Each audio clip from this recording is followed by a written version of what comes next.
Сәлеметсіңдер ме балалар? Қазақ тілі сабағын бастаймыз. 75-ші сабақ. Түбір мен қосымша.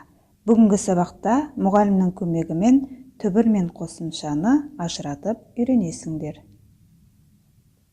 Екінші жаттығу сурет бойынша әңгіме құрастырып көрейік. Ауылдың шеті қарлы төбешікке балалар ойнауға шықты.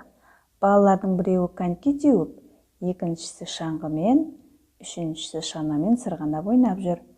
Олар өте көңілді жүр.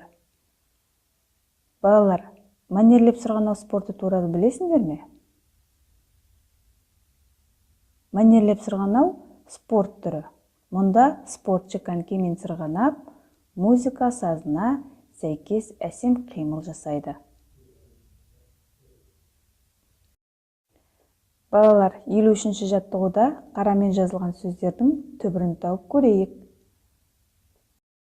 Бойды бой түбірі, деміңді дем түбірі, қолыңды қол түбірі, ауада ауа түбірі.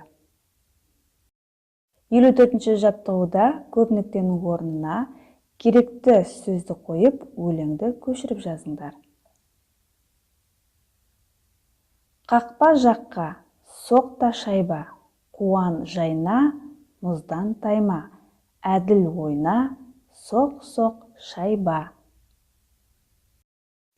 55-ші жаттығуда түркөздердің ішіндегі әріптерден сөз құрастыр да, келесі түркөзге орналастырып көріңдер.